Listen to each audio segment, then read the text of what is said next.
welcome to a very special Overwatch show presented by The Daily Dot. I'm your host, Callum Leslie, and with me we have two titans of the burgeoning Overwatch scene.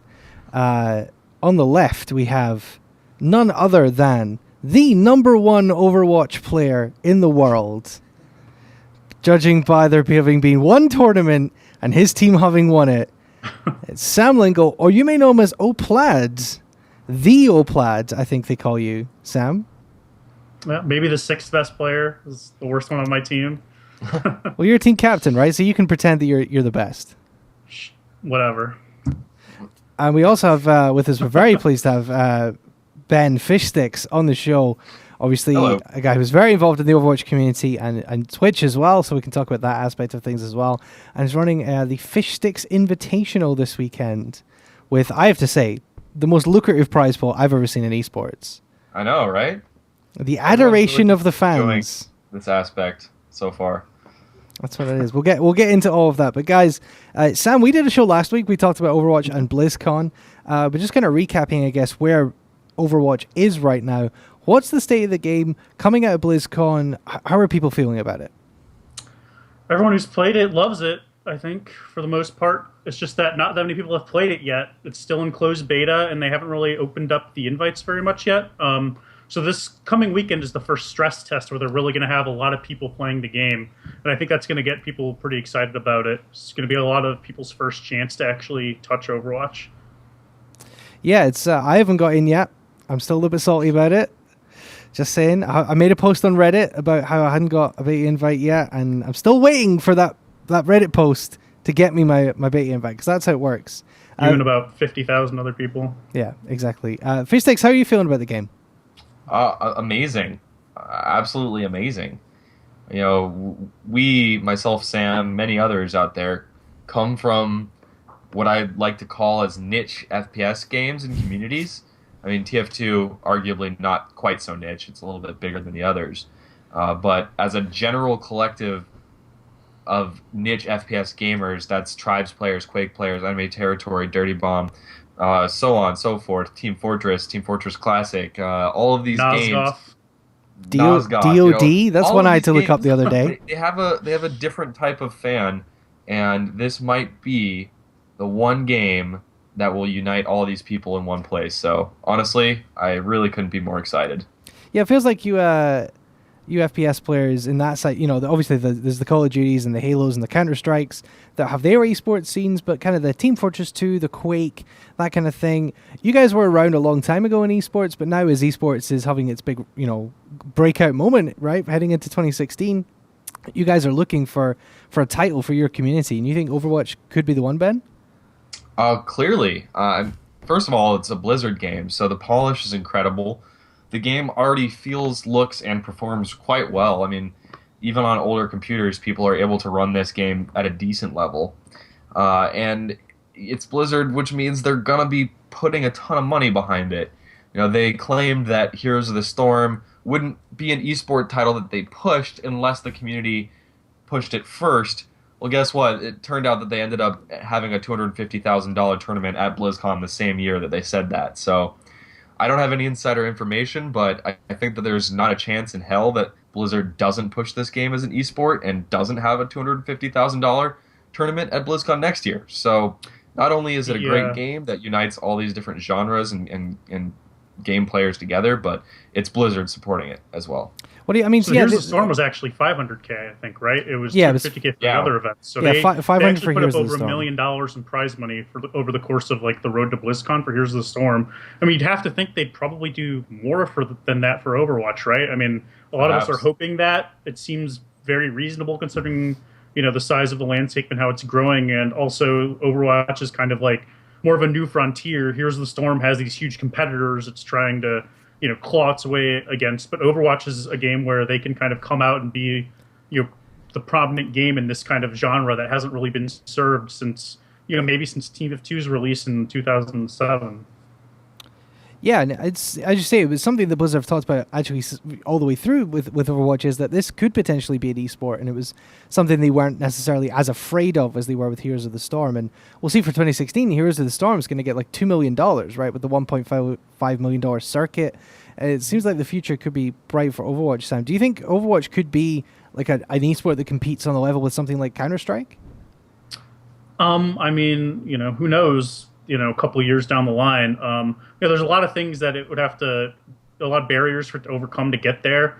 And I think one of them is that Blizzard has not really developed the scenes as well as some of these other companies. They've built great scenes. They've done a really good job, but they haven't been able to like create the same kind of growth Valve has with Dota 2 and Counter-Strike in terms of the microtransactions and how that's kind of fueled those communities. So I think that unless Blizzard can do something similar to that, it may mean that Overwatch's growth might be hampered a little bit, but we'll have to wait and see, because obviously Blizzard has big plans for esports. I mean, Activision Blizzard just created an esports division in their company, so they're obviously planning to go on with this. So we might see some changes in that regard in the future. And I mean, Overwatch would be, I think, a great title for them to really focus on in that regard. Ben, from what you saw from BlizzCon about Overwatch, obviously there was a lot of things announced there. We had the pricing structure, the non-free-to-play announcement that people had been anticipating, new characters. What was your takeaway from BlizzCon, and how do you feel about all the things that were announced? Well, there wasn't too much announced about the esports aspect of the game. And we are pretty much, the new stuff was the payment model. So, and that's of course important to the esports space. If it's a free-to-play game, you're going to have more people playing and a higher chance of more people being interested in the competitive scene. But that said, I'm not one of those guys that's up in arms about the business model. I've never been a huge fan of free-to-play on a very personal level. Sure, it does allow a ton of people to get into the game and get involved, but again, I'm just going to come back to the fact that this is Blizzard we're talking about. Their IPs are so polished, their marketing is so good, so goddamn amazing, to be frank, that I know that this game is going to be purchased by millions and millions of people. So, yes, it could potentially have a larger player base and potentially a larger viewership on streams and tournaments because of that larger player base, but it's still going to be a game where millions of people invest in it. And Counter-Strike, for instance, is pay to play. You have to pay to get that game. Yeah, it's really, really cheap, but it hasn't hampered that game's growth at all. In fact, that game is growing faster than any esport since League of Legends back in 2010. So, yeah, the payment model was announced, and I think it's okay. My only hope is that they continue to iterate on the game on a continuous basis. I really think they will.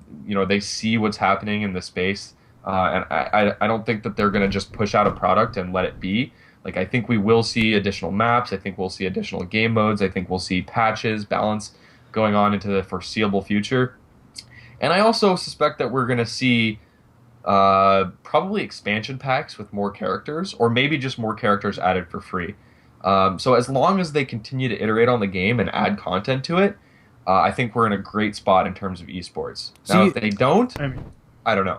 But I really hope Blizzard's done that with games like Diablo 2, though, for like 10 years plus, since the last release. So I don't think that's something to really be that worried about. I mean, they're obviously going to do that, but the question is, how all in, I guess, they go on doing that. And that depends on the future model, which is something they haven't discussed at BlizzCon, right?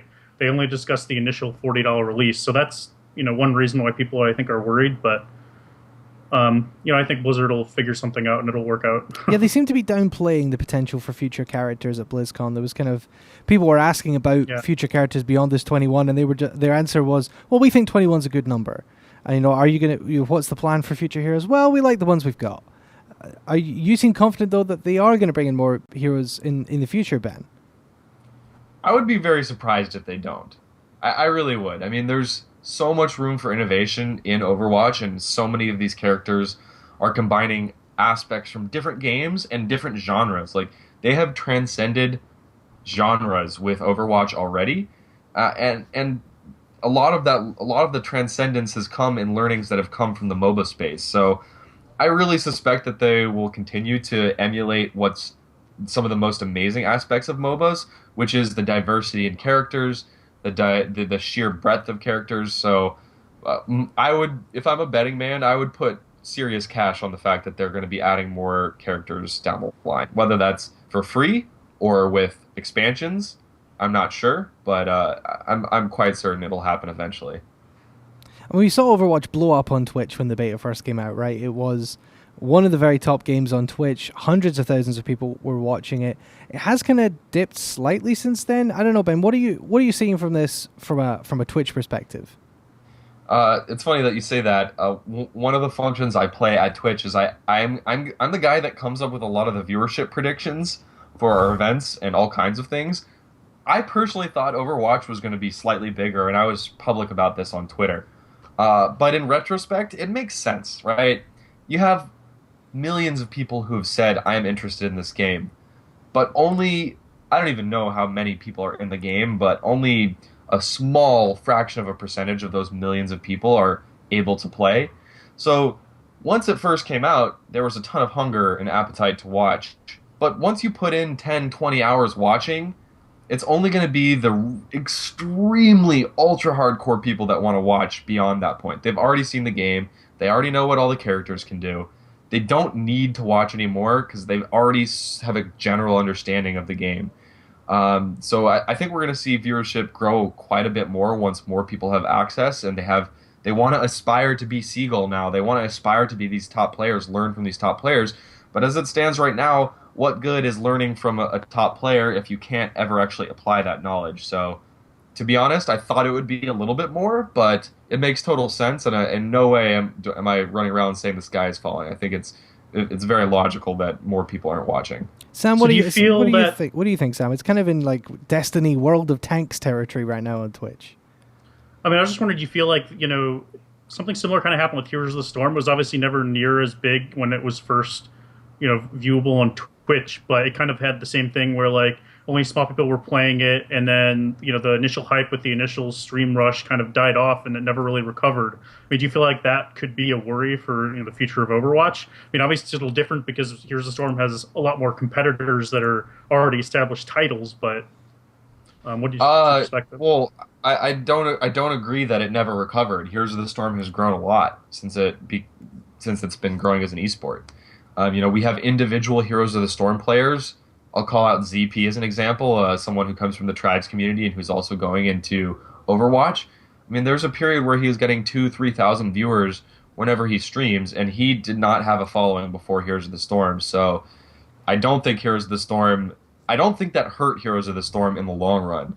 Yeah, there was a period where people really weren't watching it because, same reason, they didn't have access to the game, nothing to aspire to. But I have no concern whatsoever that what we're seeing right now is indicative of the future, to be honest. Sam, what do you think? I mean, I'm not that worried about it either, as a player. I mean, I think it's just, you're not going to watch it unless you're playing it really. Like, I think that's one of the reasons why free-to-play is important to esports fans, is that you want more people who are more invested in the game because they'll be fans of you and they'll watch you play, and they want to get better at the game. So I think that's just the main worry right now. I think once more people start playing it, we'll see the numbers increase, and especially once there's more bigger events as well. Where's your stream, Sam? Where's Oplaid TV? I'd have to upgrade my computer, I guess, to get it running very well. So we'll see. Maybe in the future. That's what you need if you want to be esports. No one wants to watch me play support, though. Anyway, it's painful,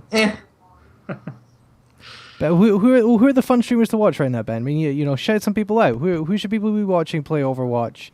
If people want to watch the game. Right now, the most popular streamers and the people streaming the most are the competitive community. I mean, it's the same as any major esport title. Yeah, there will be some entertaining broadcasters that rise to the top eventually, but right now it's very clear that it's the esports top players that are getting the viewership. So Seagull is number one right now by far.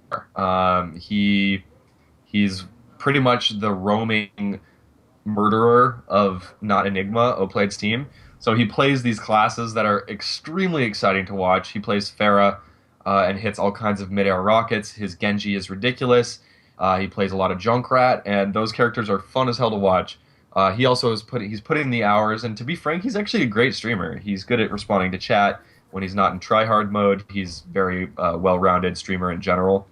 Obviously, you've seen Star, who is a pretty famous TF2 YouTuber, one of the biggest YouTubers that we as a niche FPS gaming community have.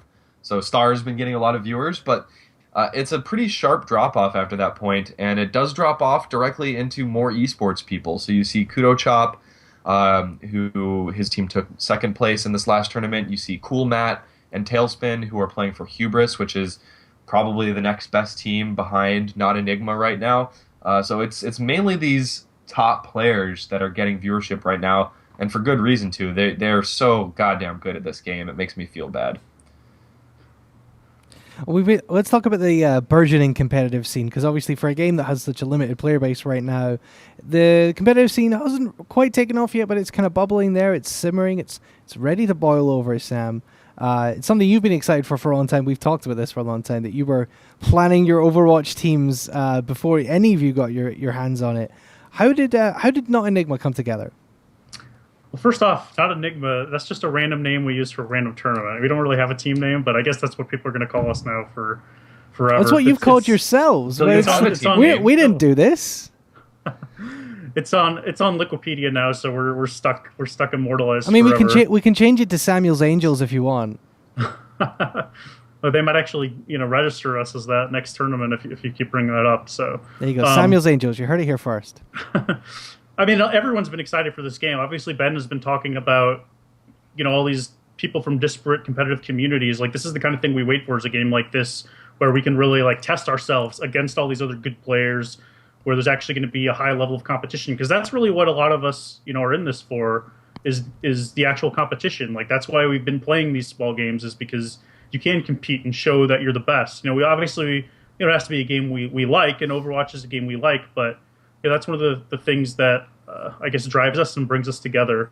So it's been great in Overwatch, to be able to do that with a bunch of guys that some of them I've played on teams with before in TF2. Some of them I played, only against in TF2. But we have maybe 8 or 10 guys that we kind of rotate into a lineup that we play with. Right now it's not really that super serious. We play most nights, but mostly we're playing as a pug. We're not completely organized yet. I mean, obviously we have decent teamwork and communication just because, we have that experience together. But, it's still not something that's completely serious yet. And it won't get to that point, until a little bit in the future.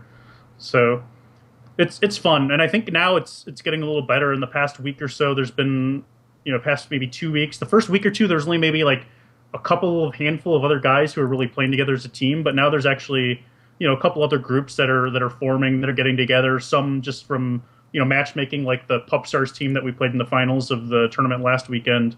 So it's getting a lot more exciting, I think. And once they open up more invites, there's going to be a ton of more people in. I know that there's other TF2 teams that are really looking forward to getting in. Some have just gotten in. There's a bunch of teams from other different games as well. So it's going to be fun.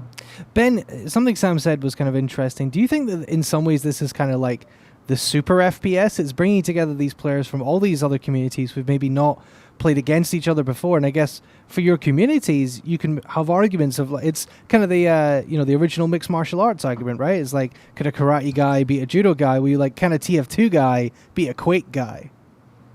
Absolutely. In my personal opinion, this is the most exciting aspect of Overwatch for me right now.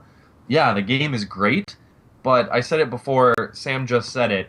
This is the first game that I really truly believe has a good chance of uniting all of these disparate communities. And I know, as a Tribes player, I played Tribes basically for half of my life. I played Tribes 1 for almost 10 years. It's ridiculous, I know, but it's true.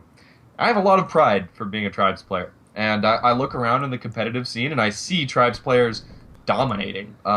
Hubris, I played Tribes 1 with Chump. Probably 15 years ago. I was 13 years old playing against Chump in Tribes 1, and he was so scary good. And then I played Quake Wars with Chump, and then I played Dirty Bomb with Chump, and he went on to succeed in Nosgoth and these other games. So when I see that, I feel prideful about the Tribes community. And similarly, TF2 fans are rallying around Seagull and Not Enigma as their golden child. This is how great TF2 is. Hubris was scrimming against Not Enigma the other day, and then Tailspin PM'd me afterwards, and he was like, "Yeah, TF2 ain't shit." like kind of a joke, obviously, but this is a very big prideful moment for a lot of different communities. The Quake guys are all banding together. You know, everyone in the Quake community says that Quake 3, Quake, all the Quake games are like the pinnacle of esports. Like you could not get more skillful than Quake. Well, let's find out. Let's see how the Quake guys can do facing off against TF2, facing off against Tribes, facing off against CS players. See, the problem is they use that as their built-in excuse, though, where if they lose, it's because the game's not skilled enough. So, Yeah. of course, you know. It's true. But that's the kind of thing that makes this so fun, I think. I mean, there have been games in the past where this has kind of happened as well. I think in TF2, you know, like a bunch of people started playing the first tournament. We played against the Doctors. Like Fraud was playing with some people from Complexity, Counter-Strike. Yeah. There's a Call of Duty team. I think 050 was playing, but there's a couple reasons why it never took off. Like Twitch didn't exist at the time, which, you know, kind of hurts the esports potential of a game, and Valve didn't really support competitive for TF2, which is a major thing, but Blizzard's doing that for Overwatch. So there's a lot of hope, and it's very exciting. I mean, Sam, Ben was throwing out some trash talk there. Obviously not, you know, it wasn't his trash talk, but he was basically, you know, he was trying to trash talk you using a proxy. That's really what he thinks, right? So TF2 ain't shit. Your response. Right. Very adept. I mean, right now, the last time we played those guys, they beat us. Like, you know, we beat them one map, and I think they beat us 4 after that. Some of them weren't very close. We beat them on the one map where Widowmaker is not as powerful on King's Row, because I think Cool Matt is amazing on Widowmaker right now, and they're the team that really, like, abuses how powerful she is, the best in the metagame right now. And she's kind of, like, completely overpowered in combination with Mercy. So I think that they might be the best team, you know, this coming weekend in this next tournament. I'm not sure. We'll have to figure out, you know, what we can do to handle that a little better, I think, and when we potentially face them. Explain that to a novice like me, Sam. How does the Widowmaker Mercy combination work? So Mercy has an ability that gives a damage amp. She basically just right-clicks on Widow or any other character, and they just do 50% more damage. So in Widowmaker's hands, this is incredibly powerful because Widowmaker is kind of this ridiculous sniper champion who has tons of mobility. She can grappling hook to anywhere on the map, and the Mercy can follow her with her fly ability. So she can get in these high places where it's really hard to engage on her, and then she has a sniper rifle that charges up very fast and does a lot of damage when it's not charged. She can one-shot, you know, half the classes in the game when she has that Mercy damage boost, and all the classes if she gets a headshot. So it's ridiculously powerful when you can just kill someone that easily, that quickly, from a safe position. And she also has a wall hack when she uses her ultimate ability, so she knows where everyone is. You can't even like flank her or surprise her. So it's very difficult to deal with her. You can do things like jump 2 tanks on her, like a Winston and a Diva or a Winston and a Genji maybe, but she does so much damage with her assault rifle close range that even that's not, you know, a guarantee, especially if the rest of her team are backing her up. So against a lot of teams, you know, it's hard to tell if this is really a problem. When we play Cool Matt's team, you know, the Hubris guys, like, they really abuse it well. It's very difficult to play against. It kind of feels like the game devolves into this, like, sniper versus sniper war a little bit. So we'll have to wait and see. I mean, obviously, you know, nothing's really set. The meta's still evolving. Maybe there are ways to deal with that better than what we figured out so far. But, you know, that's what we're, I guess, most afraid of, you know, this on Saturday in Ben's tournament. What's your assessment of that, Ben? The Widowmaker, of course, very strong. What else are people looking at as the kind of must picks right now?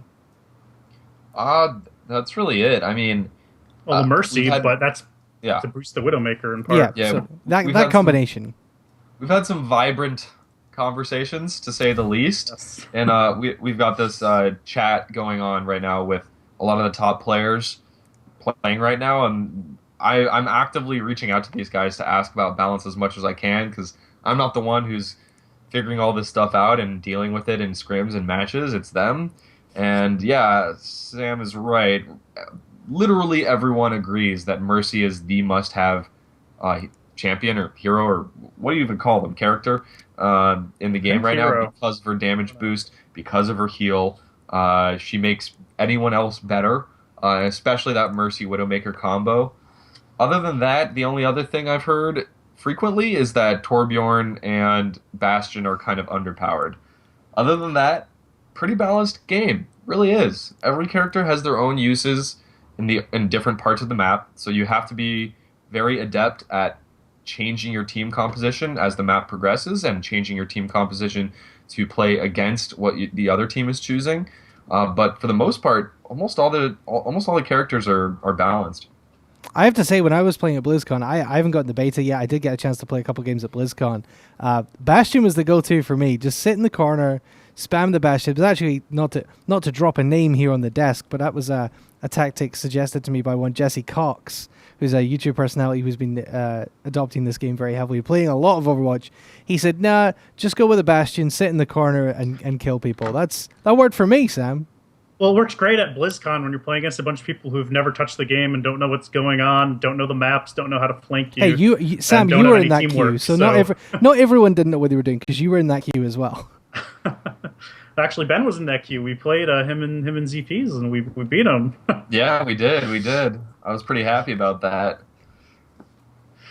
But yeah. So, I mean, that's the thing in competitive play. Like the Bastion or the Torbjorn, they're powerful characters, but when Bastion only has a very small line of sight, you can flank him. You could really abuse that as a competitive player. There's also a lot of shield abilities where he's not that dangerous if you have a diva who just uses her projectile deflection and just charges at him, gets behind him instantly while protecting your team. So I think that Bastion can come out as kind of like a niche thing, like a surprise strategy and stuff on some points, but teams aren't necessarily coordinated enough to do that yet.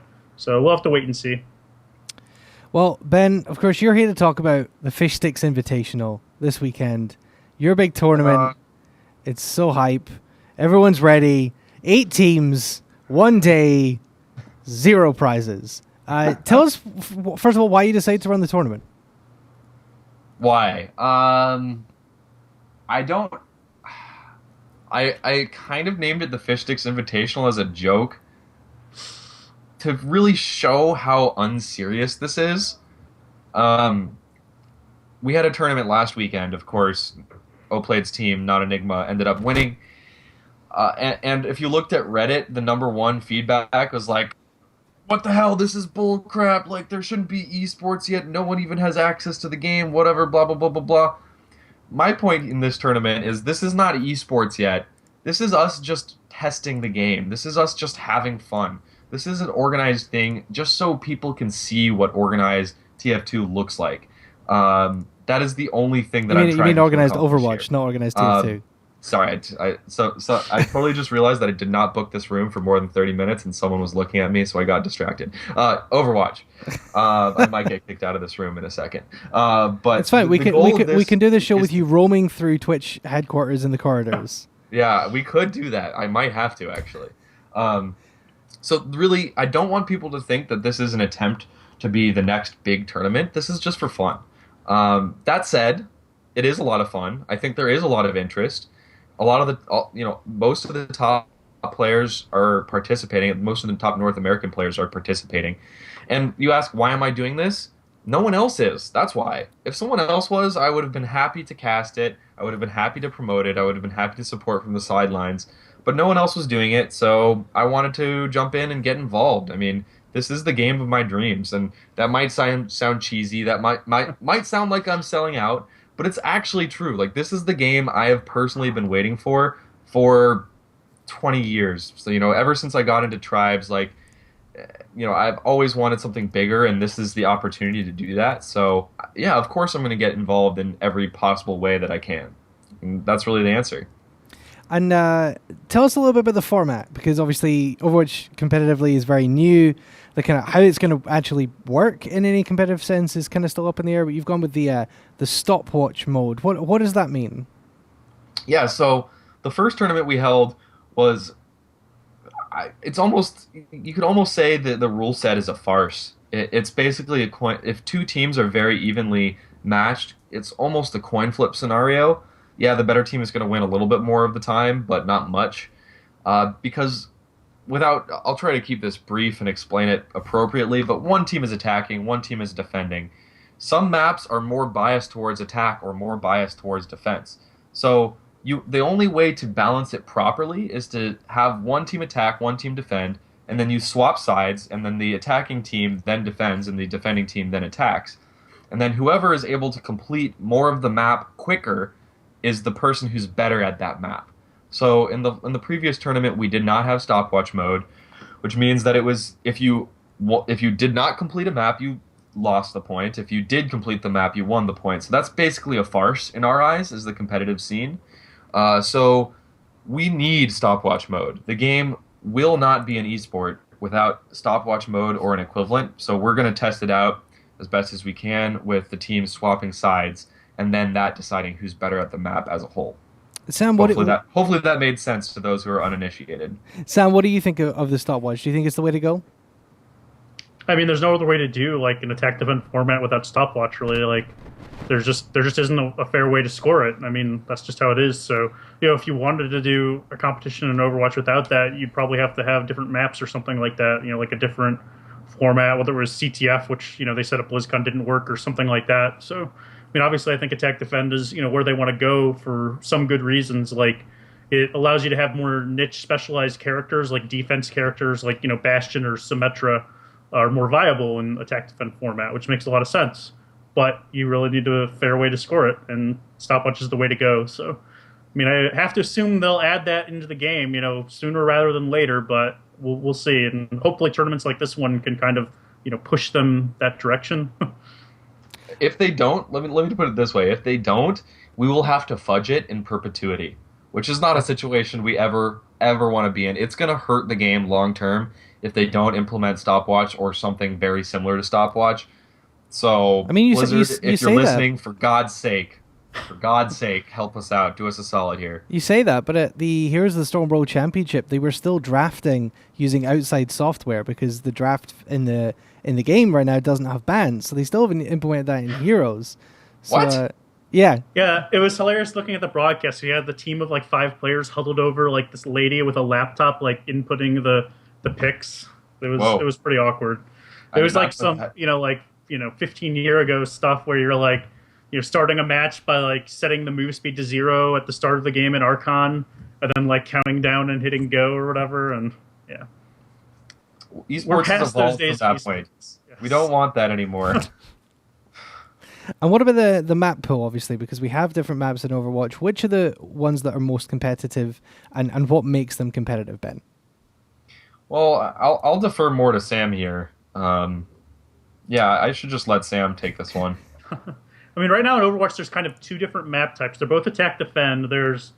I guess there's technically 3, but not really. There's 5 maps that have a payload. So basically, you either cap the first point and then it spawns a payload, and you have a couple people sit on it and it pushes through the map through different checkpoints. And your goal is to push it all the way into the enemy base to the final checkpoint, and then you win. Then there's also maps where there's 2 capture points. You capture the first point, and then you capture the second point, you win.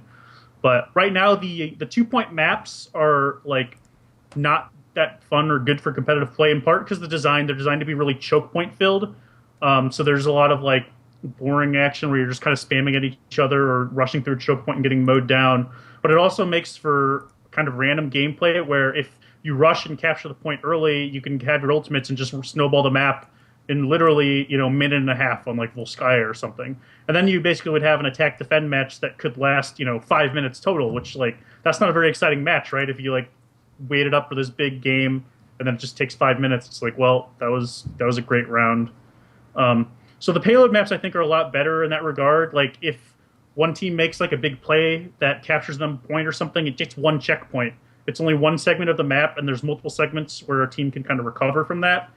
And I think that overall those maps are also more varied, so they're kind of more fun. There's more interesting strategies that happen on them, and there's a little more variety in terms of the gameplay that you see. So in general, I think those maps are more balanced for competitive play right now. That doesn't mean that like one of the control point only maps couldn't be made that way if maybe it had a little more control points or different design. But right now, I think those 5 maps are the viable ones, or the most viable ones. I mean, obviously, it still needs more testing. We're still really early in the beta, so we'll have to wait and see. But I think this weekend for the map list, there's some issues, though, because the stress test limited the map pool to 3 maps total, I think. So we're kind of stuck playing those ones. Yeah. Basically, less than an hour after I decided I was going to run this tournament and figured everything out, they announced that they're doing the stress test weekend and that the maps were going to be limited, which is kind of a bummer. But it is what it is. Yeah, well, you're in a whole brave new world here, trying to do a tournament during the open beta weekend. That's going to be interesting. This whole tournament might be a bust if the servers die. So, well, there's some other issues too. Like, right, that patch yesterday, like half the people, playing are getting this bug where the game just like quits out randomly. Like I've been getting it. A couple people I've been playing with are getting it. So hopefully they fix that. I think there's a hot fix today that might have addressed it. So yeah, we'll have to wait and see. But tomorrow I think they're taking it down for another little update before the stress test. So maybe they'll have a fix.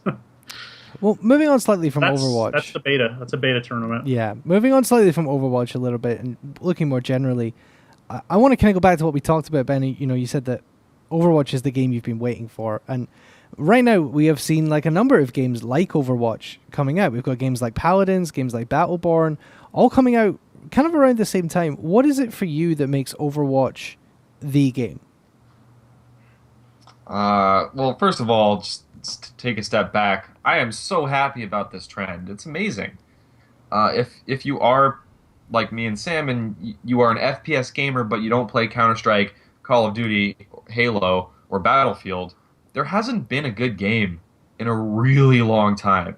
Like Quake 4 failed, Tribes Ascend did okay, there have been a few here and there, Dirty Bomb is decent, but none of these games have actually been big or successful or really itched the need, scratched the itch that we all have, I guess.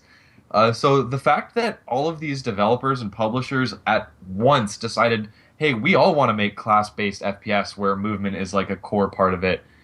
The fact that this all happened at once is like a miracle. Like I could not be happier to see the shift in the gaming industry as a fan of these types of games. But to answer your question, I mean, it's the same thing I've already said twice now in this chat. It's Blizzard, man.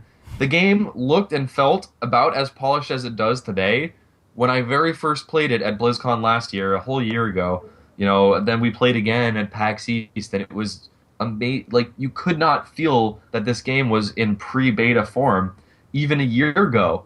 The polish is insane. I mean, from the rumors I've heard, some of the assets are taken from Titan, Project Titan, which was canceled by Blizzard. So maybe they had like a little bit of a head start, but the sheer polish of this game is really insane. You don't see that in other games. Like Dirty Bomb, for instance, has been out in open beta now for months, and it still doesn't feel even close to as polished as Overwatch does. The gameplay is great. The engine feels solid for the most part. I mean, I've heard a little bit of complaints here and there, but from what I can tell, the engine feels very solid. And finally, of course, it's Blizzard. They're going to be supporting it as an esport title, which is so incredibly important to the long-term growth of a game.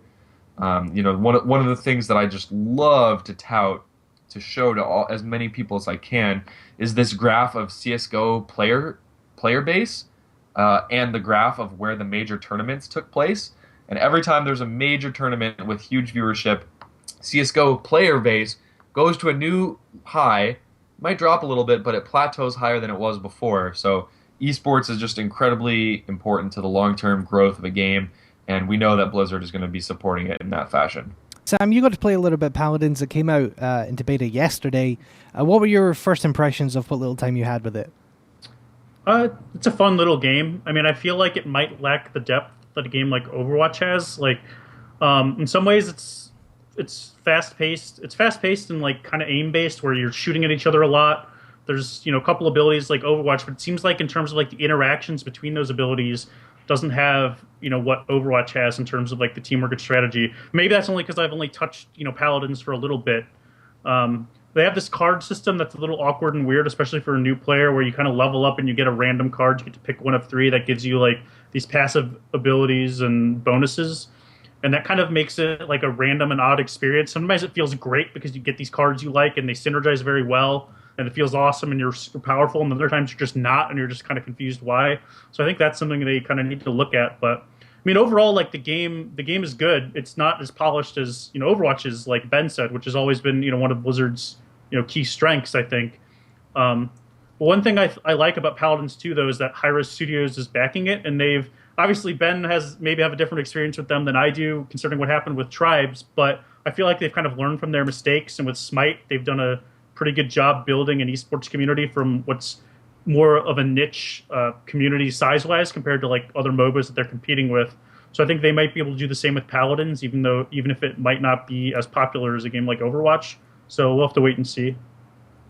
All right. Well, guys, thank you so much for coming on the show. We really appreciate it. It's always great to get kind of in on the ground floor, I guess, with a new community and hear how things are going for people who maybe aren't aware that even competitive Overwatch esports has started yet.